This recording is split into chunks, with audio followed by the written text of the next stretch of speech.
अध्याय 6। फिर मैंने देखा कि मेमने ने उन 7 मुहरों में से एक को खोला और उन चारों प्राणियों में से एक का गर्जन का सा शब्द सुना किया। और मैंने दृष्टि की और देखो, एक श्वेत घोड़ा है और उसका सवार धनुष लिए हुए है और उसे एक मुकुट दिया गया और वह जय करता हुआ निकला कि और भी जय प्राप्त करे। और जब उसने दूसरी मुहर खोली तो मैंने दूसरे प्राणी को यह कहते सुना किया। फिर एक और घोड़ा निकला जो लाल रंग का था, उसके सवार को यह अधिकार दिया गया कि पृथ्वी पर से मेल उठा ले ताकि लोग एक दूसरे को वध करें, और उसे एक बड़ी तलवार दी गई। और जब उसने तीसरी मुहर खोली तो मैंने तीसरे प्राणी को यह कहते सुना किया, और मैंने दृष्टि की और देखो, एक काला घोड़ा है। और मैंने उन चारों प्राणियों के बीच में से एक शब्द यह कहते सुना कि दीनार का सेर भर गेहूं और दीनार का 3 सेर जव और तेल और दाख रस की हानि न करना। और जब उसने चौथी मुहर खोली तो मैंने चौथे प्राणी का शब्द यह कहते सुना किया। और मैंने दृष्टि की और देखो, एक पीला सा घोड़ा है और उसके सवार का नाम मृत्यु है, और अधोलोक उसके पीछे पीछे है, और उन्हें पृथ्वी की 1/4 पर यह अधिकार दिया गया कि तलवार और अकाल और मरी और पृथ्वी के विन पशुओं के द्वारा लोगों को मार डालें। और जब उसने 5वीं मुहर खोली तो मैंने वेदी के नीचे उनके प्राणों को देखा जो परमेश्वर के वचन के कारण और उस गवाही के कारण जो उन्होंने दी थी वध किए गए थे। और उन्होंने बड़े शब्द से पुकार कर कहा, हे स्वामी, हे पवित्र और सत्य, तू कब तक न्याय न करेगा, और पृथ्वी के रहने वालों से हमारे लोहू का पलटा कब तक न लेगा। और उनमें से हर एक को श्वेत वस्त्र दिया गया और उनसे कहा गया कि और थोड़ी देर तक विश्राम करो, जब तक कि तुम्हारे संगी दास और भाई जो तुम्हारी नाई वध होने वाले हैं उनकी भी गिनती पूरी न हो ले। और जब उसने 6वीं मुहर खोली तो मैंने देखा कि एक बड़ा भूडोल हुआ और सूर्य कंबल की नाई काला और पूरा चंद्रमा लोहू का सा हो गया। और आकाश के तारे पृथ्वी पर ऐसे गिर पड़े जैसे बड़ी आंधी से हिलकर अंजीर के पेड़ में से कच्चे फल झड़ते हैं। 14 और आकाश ऐसा सरक गया जैसा पत्र लपेटने से सरक जाता है, और हर एक पहाड़ और टापू अपने अपने स्थान से टल गया। और पृथ्वी के राजा और प्रधान और सरदार और धनवान और सामर्थी लोग और हर एक दास और हर एक स्वतंत्र पहाड़ों की खोहों में और चट्टानों में जा छिपे, और पहाड़ों और चट्टानों से कहने लगे कि हम पर गिर पड़ो और हमें उसके मुंह से जो सिंहासन पर बैठा है और मेमने के प्रकोप से छिपा लो, क्योंकि उनके प्रकोप का भयानक दिन आ पहुंचा है। अब कौन ठहर सकता है। अध्याय 7। इसके बाद मैंने पृथ्वी के चारों कोनों पर 4 स्वर्गदूत खड़े देखे। वे पृथ्वी की चारों हवाओं को थामे हुए थे ताकि पृथ्वी या समुद्र या किसी पेड़ पर हवा न चले। फिर मैंने एक और स्वर्गदूत को जीवते परमेश्वर की मुहर लिए हुए पूरब से ऊपर की ओर आते देखा। उसने उन चारों स्वर्गदूतों से जिन्हें पृथ्वी और समुद्र की हानि करने का अधिकार दिया गया था, ऊंचे शब्द से पुकार कर कहा, जब तक हम अपने परमेश्वर के दासों के माथे पर मुहर न लगा दे, तब तक पृथ्वी और समुद्र और पेड़ों को हानि न पहुंचाना। और जिन पर मुहर दी गई, मैंने उनकी गिनती सुनी कि इस्राएल की संतानों के सब गोत्रों में से 1,44,000 पर मुहर दी गई। यहूदा के गोत्र में से 12,000 पर मुहर दी गई, रूबेन के गोत्र में से 12,000 पर, गाद के गोत्र में से 12,000 पर, आशेर के गोत्र में से 12,000 पर, नप्ताली के गोत्र में से 12,000 पर, मनशही के गोत्र में से 12,000 पर, शमोन के गोत्र में से 12,000 पर, लेवी के गोत्र में से 12,000 पर, लेवी के गोत्र में से 12,000 पर, इस्साकार के गोत्र में से 12,000 पर, जबूलून के गोत्र में से 12,000 पर, यूसुफ के गोत्र में से 12,000 पर और बिन्यामीन के गोत्र में से 12,000 पर मुहर दी गई।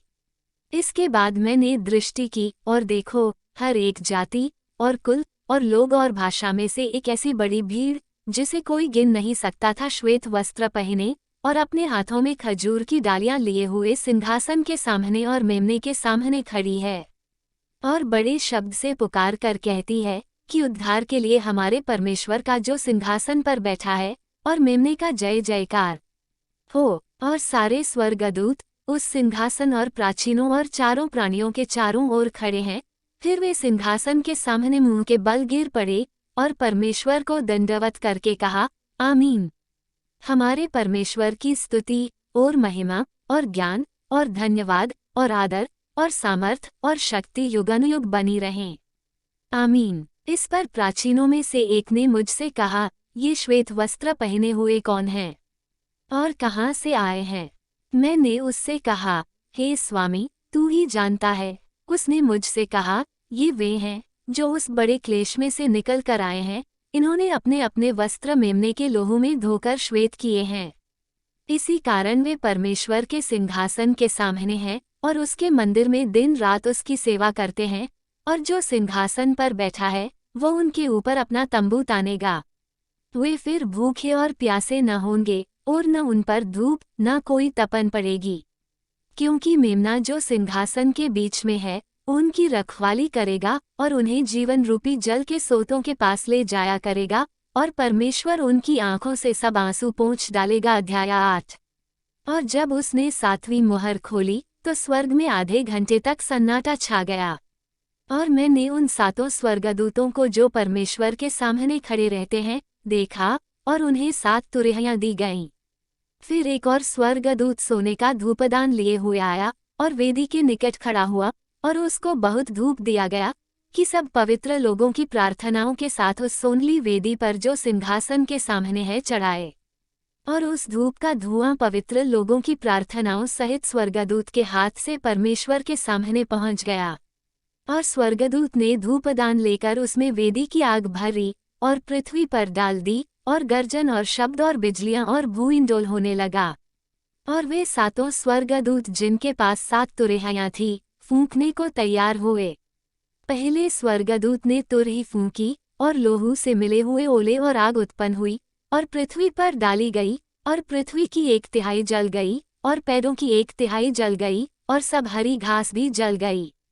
और दूसरे स्वर्गदूत ने तुरही फूंकी तो मानो आग सा जलता हुआ एक बड़ा पहाड़ समुद्र में डाला गया, और समुद्र का 1/3 लोहू हो गया। और समुद्र की 1/3 सृजी हुई वस्तुएं जो सजीव थी मर गई, और 1/3 जहाज नाश हो गया। और तीसरे स्वर्गदूत ने तुरही फूंकी, और एक बड़ा तारा जो मशाल की नाई जलता था स्वर्ग से टूटा, और नदियों की 1/3 पर और पानी के सोतों पर आ पड़ा। और उस तोर का नाम नागदौना कहलाता है, और 1/3 पानी नागदौना सा कड़वा हो गया, और बहुतेरे मनुष्य उस पानी के कड़वे हो जाने से मर गए।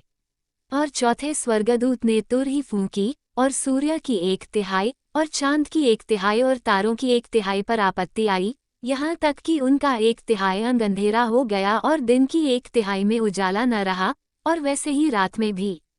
और जब मैंने फिर देखा तो आकाश के बीच में एक उकाब को उड़ते और ऊंचे शब्द से यह कहते सुना कि उन 3 स्वर्गदूतों की तुरही के शब्दों के कारण जिनका फूंकना अभी बाकी है, पृथ्वी के रहने वालों पर हाय हाय हाय। अध्याय 9। और जब 5वें स्वर्गदूत ने तुरही फूंकी तो मैंने स्वर्ग से पृथ्वी पर एक तारा गिरता हुआ देखा, और उसे अथाह कुंड की कुंजी दी गई। और उसने अथाह कुंड को खोला, और कुंड में से बड़ी भट्टिका सा धुआं उठा, और कुंड के धुएं से सूर्य और वायु अंधियारी हो गई। और उस धुएं में से पृथ्वी पर टिड्डियां निकली, और उन्हें पृथ्वी के बिच्छुओं की सी शक्ति दी गई।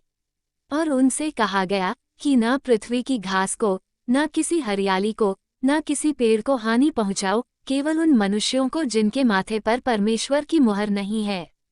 और उन्हें मार डालने का तो नहीं, पर 5 महीने तक लोगों को पीड़ा देने का अधिकार दिया गया, और उनकी पीड़ा ऐसी थी जैसे बिच्छू के डंक मारने से मनुष्य को होती है। उन दिनों में मनुष्य मृत्यु को ढूंढेंगे और ना पाएंगे, और मरने की लालसा करेंगे, और मृत्यु उनसे भागेगी। और उन टिड्डियों के आकार लड़ाई के लिए तैयार किए हुए घोड़ों के से थे, और उनके सिरों पर मानो सोने के मुकुट थे, और उसके मुंह मनुष्यों के से थे, और उनके बाल स्त्रियों के से, और दांत सिंहों के से थे। और वे लोहे की सी झिलम पहने थे, और उनके पंखों का शब्द ऐसा था जैसा रथों और बहुत से घोड़ों का जो लड़ाई में दौड़ते हों। और उनकी पूंछ बिच्छुओं की सी थी, और उनमें डंक थे, और उन्हें 5 महीने तक मनुष्यों को दुख पहुंचाने की जो सामर्थ थी वो उनकी पूंछों में थी। अथाह कुंड का दूत उन पर राजा था, उसका नाम इब्रानी में अबादोन और यूनानी में अपुल्लायोन है। पहली विपत्ति बीत चुकी, देखो अब इनके बाद 2 विपत्तियां और होने वाली हैं। और जब छठवें स्वर्गदूत ने तुरही फूंकी तो जो सोने की वेदी परमेश्वर के सामने है उसके सींगों में से मैंने ऐसा शब्द सुना, मानो कोई छठवें स्वर्गदूत से जिसके पास तुरही थी कह रहा है कि उन 4 स्वर्गदूतों को जो बड़ी नदी फुरात के पास बंधे हुए हैं खोल दे।